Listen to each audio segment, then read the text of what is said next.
A long time ago, in a quiet village surrounded by tall trees and singing birds, there lived a woman named Mama Ojiugo.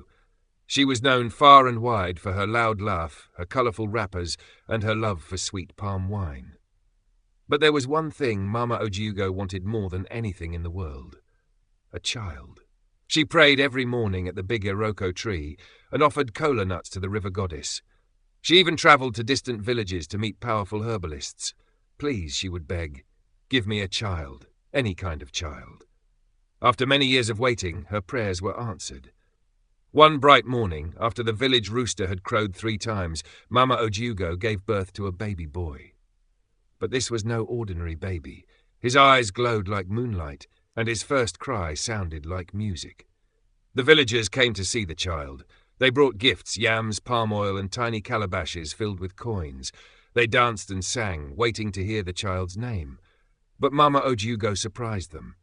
"I will not give him one name," she said, holding the baby close. "I will give him a new name every day." The villagers gasped. Old Papa Ikena, the oldest man in the village, coughed and shook his head. "That is not our way," he said. "A child must have one name so the spirits can recognize him." Mama Ojiugo smiled. "Then let the spirits learn to listen well." From that day on, the baby had a new name each morning. One day, she called him Chakwuma. The next, he became Obina. The day after, he was Kelechi. At first, the villagers laughed and played along, but as time passed, strange things began to happen in the village. Goats disappeared, rain fell only on one side of the farm, and someone claimed they saw the child speaking to a shadow. The village grew quiet. Whispers filled the air. Who was this boy? And why did his mother hide his true name? Something was not right, and deep inside the forest, something had started to stir. Mama Ojiugo was already awake. She sat on a wooden stool outside her hut, rubbing palm oil on her baby's feet and humming an old song. Today, she had chosen a new name. "My son," she whispered, "today you shall be called Ikena, the power of the Father." She lifted the baby into the air and called out loudly, "His name is Ikena." The villagers paused. Some nodded politely, but others turned their backs. They were growing tired. The baby had been called over 30 names now. Some names belonged to dead men. Some belonged to gods. One day she even named him Amadioa, the name of the thunder spirit. Old Papa Ikena warned her. "You must stop this foolishness. The child is confused. The spirits are watching." But Mama Ojiugo only laughed and danced. "What do spirits know about a mother's love?" she said. That evening, something strange happened. The sky turned black too early. Thunder cracked even though there were no clouds. The wind howled through the trees like a crying woman, and the baby, now called Ikena, suddenly screamed. His body grew hot like fire and his eyes turned red. Mama Ojiugo dropped him on the mat, crying out in fear. "What is happening to my son?" she shouted. The villagers came running, but none dared to touch the child. Even the bravest hunter stepped back when the baby laughed, a deep, heavy laugh that didn't sound like a baby's at all.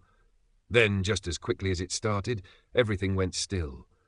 The baby fell asleep peacefully. But that night, 3 houses caught fire. No one knew how. No one saw a flame. And in each house, the walls had one word written in charcoal: name. The elders gathered.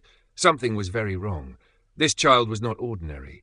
Maybe, just maybe, the spirits had given him too much power, and Mama Ojiugo's daily names were unlocking it bit by bit.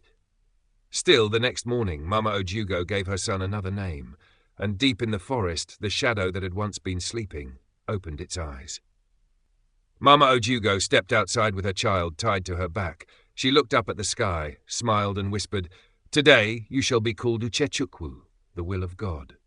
She clapped her hands and shouted, "Uchechukwu! That is his name today!" But unlike before, no one replied.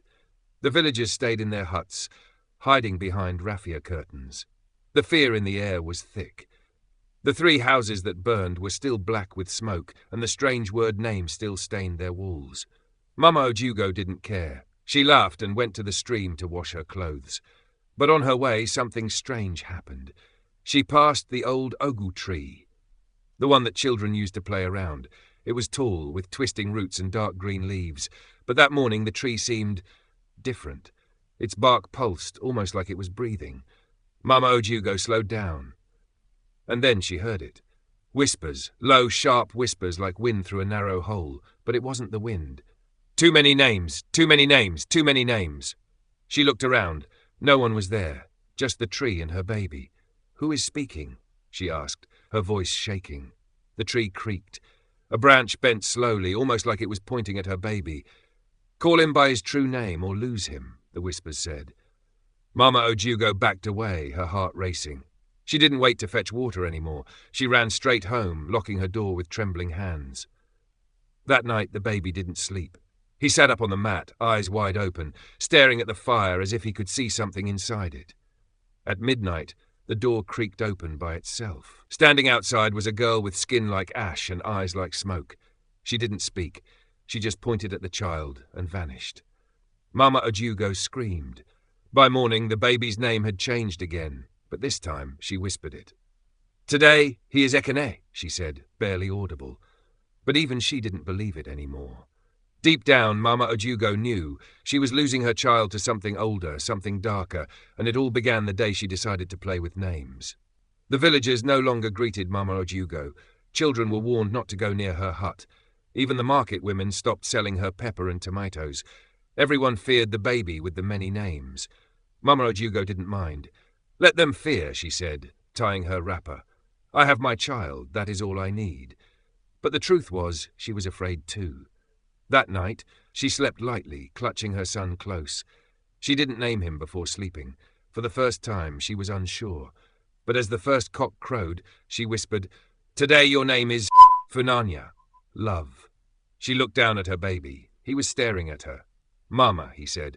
Mama Ojiugo jumped. The baby was only 5 months old. He should not be speaking. Mama, he said again. His voice was soft, but it echoed like a drum in her ears. She stood up quickly, ran outside with the baby, and headed to the shrine of the village priestess. The priestess was already waiting, her eyes white with chalk and her hair twisted like roots. Smoke rose from her pot, and a chicken squawked as if it knew something terrible was coming. You came late, Mama Neka said. The name is already gone. What name? Mama Ojiugo asked, crying. He has many names. I change them every day. The priestess stood. Her voice was deep and cold. That's the problem. You broke the link between soul and self. A name is more than sound. It is a rope that ties a child to this world. You've cut it so many times, now the rope is gone. No, Mama Ojiugo shouted. She held the baby tightly. He is still mine. Mama Neka stepped closer. You must find his true name, the very first one, before the spirits take him. Mama Ojiugo gasped. Her hands trembled. Her mind raced. What was his first name? Was it Chukwuma? Or Obina? Or Kelechi? She didn't know. She had forgotten. That night, as the moon rose, her baby vanished. No sound, no trace, no footprints, only a soft whisper in the wind. Call me by my name, Mama, if you still remember. Mama Ojiugo didn't sleep that night. She sat on the cold floor of her hut, eyes wide open, staring at the empty mat where her baby once lay. Her heart beat like a drum, and her mind screamed the names she could remember. Chukwuma, Obina, Kelechi, Ikena, Ekene, Ifunanya. She called them into the wind, but none of them brought him back. The village was silent. Even the crickets had gone quiet. No one came to her hut. No one asked questions. The people of Umueze knew, when the spirits take, they do not return easily. But Mama Ojiugo was not ready to give up. At dawn she tied her wrapper, packed her calabash, and set off into the forest. I will find his name, she whispered, even if I have to search the world. She walked for hours, cutting through thorns and stepping over roots.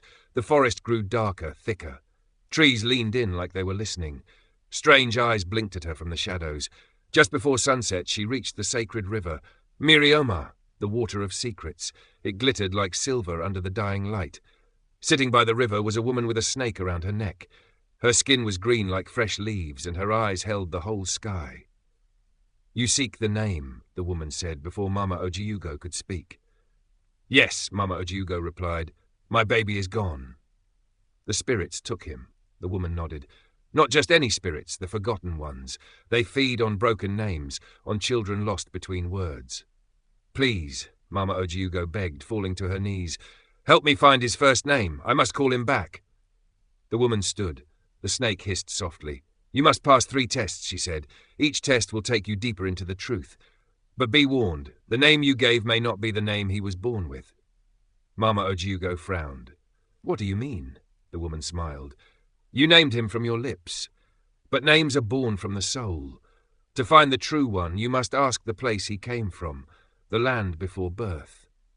The snake opened its mouth and a path appeared across the river, made of floating stones, glowing with light. Mama Ojiugo took a deep breath. She stepped onto the first stone. The journey had begun. Mama Ojiugo stepped carefully across the floating stones. Each one disappeared behind her the moment she moved forward. There was no going back. On the other side of the river, a narrow path appeared. It led into a cave shaped like an open mouth. Cold air rushed out from it, and deep inside, something was whispering. "This is the Cave of Echoes," the river woman's voice echoed in her head. "The first test waits inside. You must listen and face what you hear." Mama Ojiugo stepped in. At first, the cave was silent. Then, slowly, voices began to rise from the walls, familiar voices. "Why would she name him Amadioha? That's the name of a god."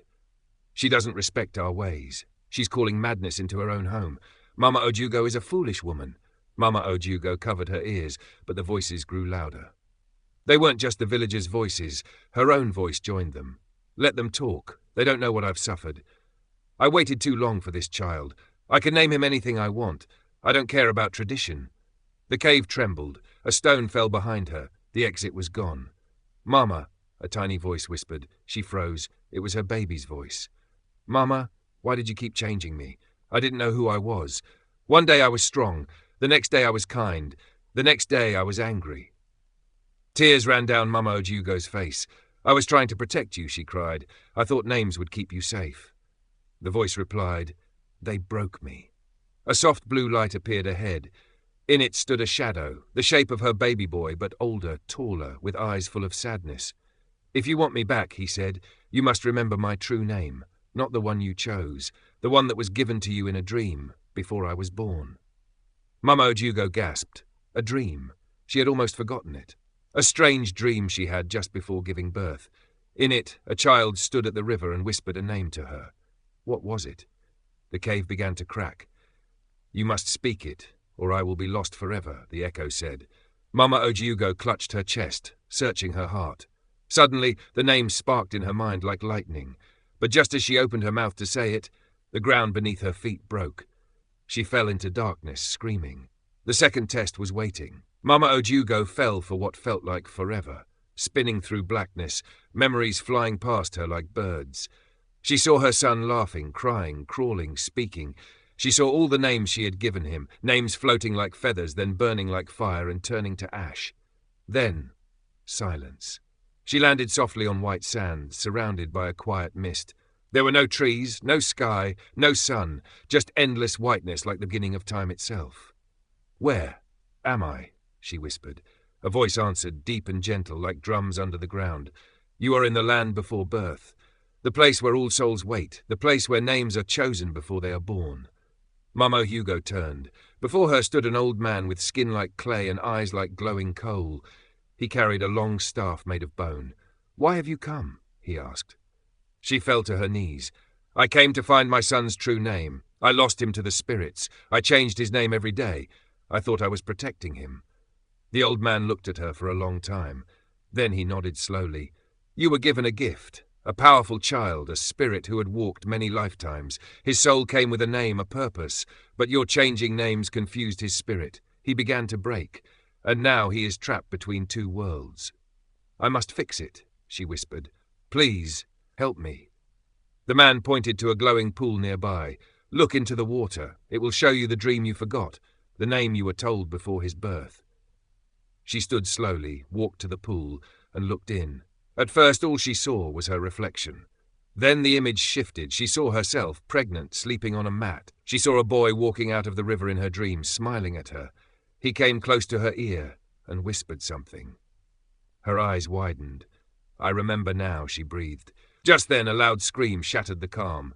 The mist turned red and the ground trembled. The forgotten ones had found her. Dark shadows with long arms and empty faces rose from the sand. They howled, angry and hungry, reaching for her. "Speak his name!" the old man shouted. She opened her mouth to shout it, but her voice vanished. The shadows closed in. The shadows crept closer, their long arms stretching toward Mama Ojiugo, their whispers sharp like knives. She could feel the cold breath of the Forgotten Ones as they reached for her, pulling at the fabric of her being. "Speak his name," the old man shouted again, his voice booming through the mist. "Speak it, or he will remain lost." Mama Ojiugo's heart raced, her breath shallow. She could barely move, trapped in the thickening fog of fear and regret.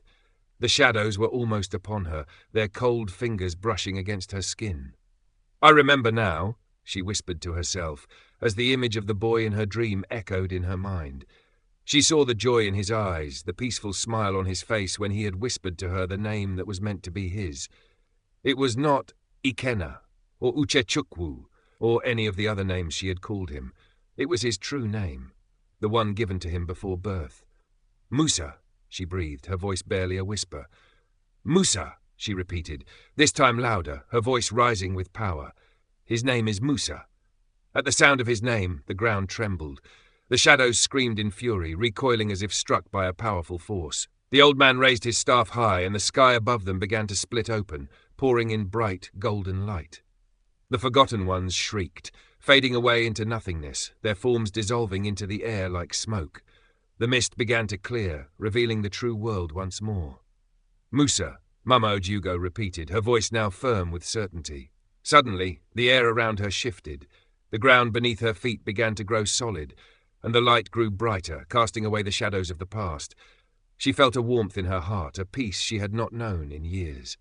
The pain, the fear, and the regret all melted away. Then, from the glowing light, a figure appeared. It was her son, now standing before her as if nothing had changed. His eyes sparkled with the same innocence she had seen in the dream. He smiled, and the warmth of his smile spread through her like sunlight. "Mama," he said softly, "you found me." Tears filled Mama Ojiugo's eyes as she reached out to him. "Musa, my son," she whispered, holding him close. "I'm sorry. I never should have forgotten. I never should have changed you." But the boy smiled, his hands gently resting on her shoulders. "You did not forget me, Mama. You just needed to find the truth. And now I am here." In that moment, Mama Ojiugo knew. The journey had not been in vain. The name had been there all along, waiting for her to remember it. And in remembering, she had healed not just her son's soul, but her own. Together, they walked out of the land before birth, stepping back into the world where names were no longer just words. They were promises. They were truth. The village of Umueze never forgot the lesson Mama Ojiugo had learned, and from that day on, the villagers no longer feared her. They saw her as a woman who had fought the spirits, embraced her mistakes, and found her way back to her child.